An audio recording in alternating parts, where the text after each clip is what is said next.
Saudara, polisi memproses laporan terhadap komika Panji Pragiwaksono terkait dengan materi komedinya di Mens Rea. Polisi menyebut Panji dilaporkan dengan menggunakan pasal dalam KUHP baru.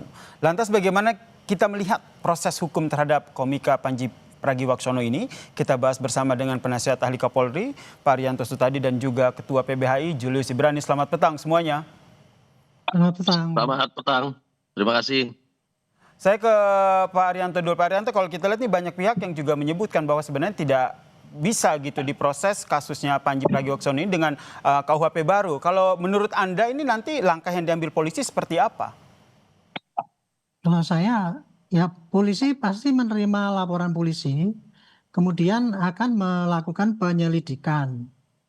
Artinya melakukan penyelidikan itu mencari kesaksian atau fakta-fakta atau alat bukti apa yang untuk menunjukkan apakah ada itu unsur-unsur pidana di dalam itu. Kalau ada, ya mungkin nanti akan ke penyidikan. Tetapi apabila tidak, ya pasti nanti tidak akan dilanjutkan ke penyelidikan. Dan kemungkinan penyelidikannya kalau sudah dianggap maksimal dan tidak ditemukan alat bukti yang kuat gitu, ya pasti akan dihentikan penyelidikannya itu. Kurang lebih begitu. Jadi tetap diterima dulu ya, sembari diproses begitu. Harus diterima, Pak. Harus diterima semua. Kita itu tidak boleh menolak laporan.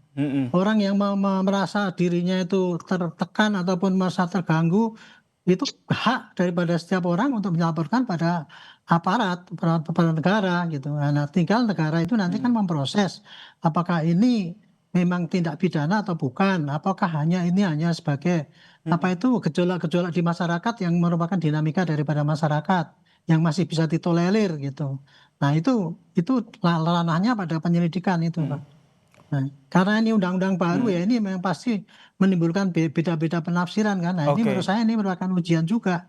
Nanti karena ya di dalam penyelidikan itu pasti polisi akan mencari saksi ahli, dipanggil untuk ditanyakan apakah ini masuk memenuhi unsur apa tidak gitu, Pak. Termaksud mengonfirmasi fakta terbaru yang disampaikan bahwa tadi juga sama-sama kita dengarkan baik dari Muhammadiyah maupun NU sudah membantah bahwa mereka, organisasi mereka mewakili untuk melaporkan kasus ini. Tidak pernah bahkan. Ya, kan tadi kan NU kan karena yang melaporkan tadinya kan mengatasnamakan ya apa itu namanya itu aliansi ataupun apa pokoknya satu kelompok ya. Dia bukan perorangan yang lapor, tapi mengatasnamakan kelompok. Jadi itu saya kira kalau dia mengatasnamakan nama kelompok, yang tersinggung kan kelompok ini, yang terprovokasi juga kelompok gitu. Meskipun kelompok itu tidak diakui oleh kelompok besar NU maupun Muhammadiyah.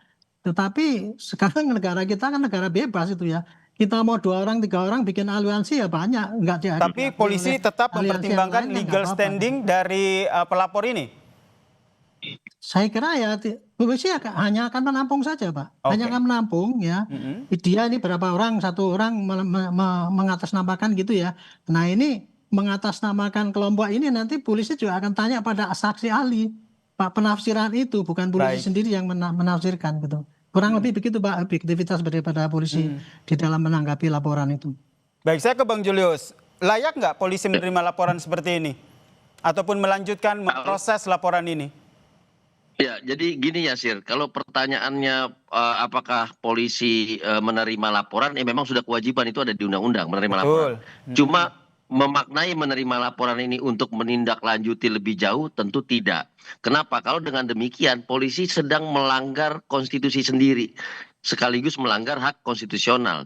Jadi menariknya adalah pertama, ketika pasal-pasal tentang penghinaan tetap ada di KUHP, dia menegaskan ini adalah delik aduan yang sifatnya personal. Sedangkan materi yang disampaikan Panji adalah komedi yang membahas organisasi. Gitu. Jadi udah 2 hal yang berbeda gitu ya. Dan ketika membahas isu seperti tambang dengan politik balas budi segala macam, ini sebetulnya adalah pemberitaan yang sudah beredar berbulan-bulan lamanya dan telah menjadi opini publik. Bahkan di kubu NU sendiri mengakui terjadi konflik karena tambang dan menjadi islah. Jadi nggak ada yang hoax di situ, nggak ada yang salah di situ, tidak ada ketersinggungan di situ, dan mereka sendiri sudah mengatakan ada konflik dan islah gitu.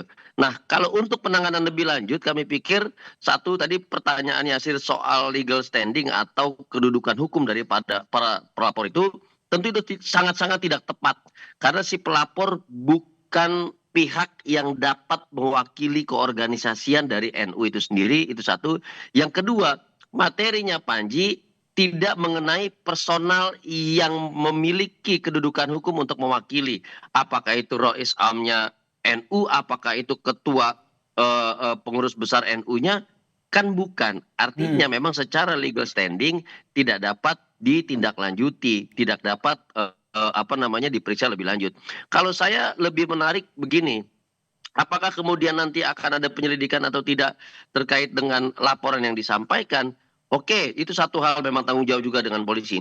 Tapi perlu ada penegasan dari pihak kepolisian bahwa kontekstualisasi dari materi yang dilaporkan adalah komedi yang berbayar.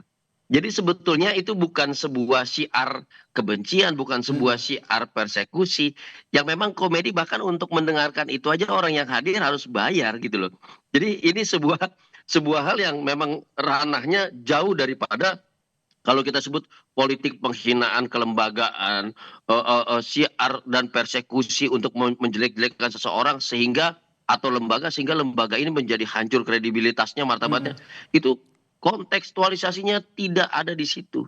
Oke. Jadi memang ini sudah tepat kalau nanti harusnya kepolisian mengatakan ini legal standingnya tidak ada, konteksnya berbeda. Silakan bentuk forum yang lucu juga, bentuk forum yang komedi juga untuk membantah mensreanya Panji gitu. Oke. Bisa saja gitu. Bisa, oke. Saya ke Pak Arianto. Pak Arianto, kalau kita lihat mendengar penjelasan dari Bang Julius tadi, ini apakah penyidik perlu begitu membedakan mana yang akhirnya betul komedi, kemudian mana yang bentuk kritik, sehingga betul, apalagi kita kaitkan dengan kritik dan juga penghinaan, apalagi kita kaitkan dengan KUHP baru yang sudah diterapkan ini?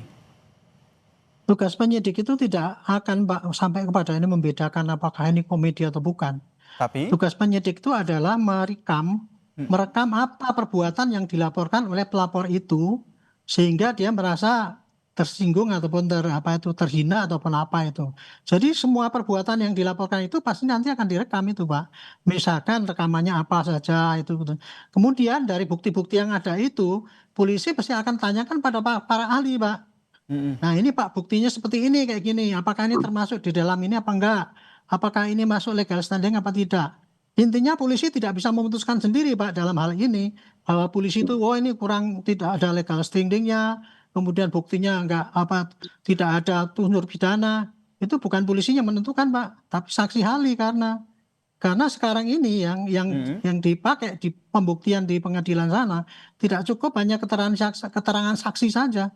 Padahal kalau polisi kan keterangan saksi itu kan dari orang yang lapor direkam gitu. Tetapi kalau para ahli kan para ahli yang dipanggil keterangan ahli gitu. Itu jadi alat bukti yang nyata, keterangan ahli, saksi, petunjuk itu semua nanti akan diramu, akan diputuskan di dalam satu gelar apakah ini masuk di dalam pidana apa tidak. Kalau ada berarti langsung sidik, kalau tidak berarti hanya lidik saja gitu.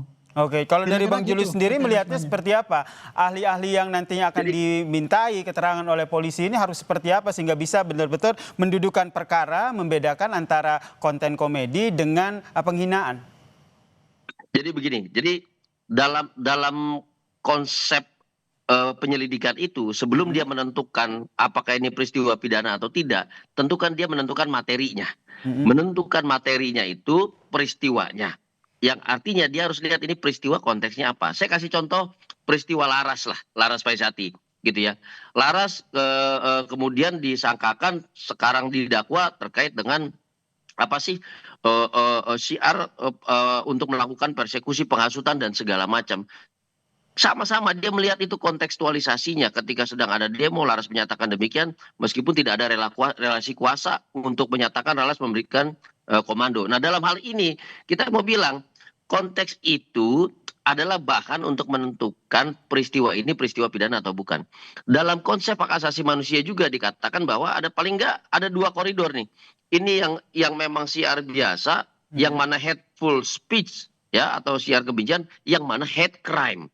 Ketika dia menyentuh pada titik hate crime, disitulah masuk yang kita sebut sebagai peristiwa pidana. Makanya memaknai mens rea-nya Panji itu tidak bisa kita lepaskan dari konsep kebebasan berekspresi, tidak bisa kita lepaskan dari konsep tadi kontekstualisasi dia mana nih siar biasa, siar kebencian hateful crime atau siar hateful speech biasa gitu. Nah, ini yang menjadi bahan kalaupun ini akan dipanggil ahli tentu tidak bisa dilepaskan dari ahli yang paham tentang kebebasan berekspresi, ahli yang paham tentang ekspresi dalam bentuk komedi sebagai bagian dari demokrasi. Kalau kita pakai kacamata kuda ya tentu bahaya. Nah, disinilah fungsinya ahli untuk memperkaya kontekstualisasi tadi untuk mendefinisikan peristiwanya pidana atau bukan, begitu. Baik, kita nantikan ya bagaimana proses hukum ini masih terus berlanjut di Polda Metro Jaya. Terima kasih penasihat ahli Kapolri Parianto Sutadi dan juga Ketua PBHI Julius Ibrani telah berbagi perspektifnya terkait dengan kasus ini di Kompas Petang. Salam sehat semuanya.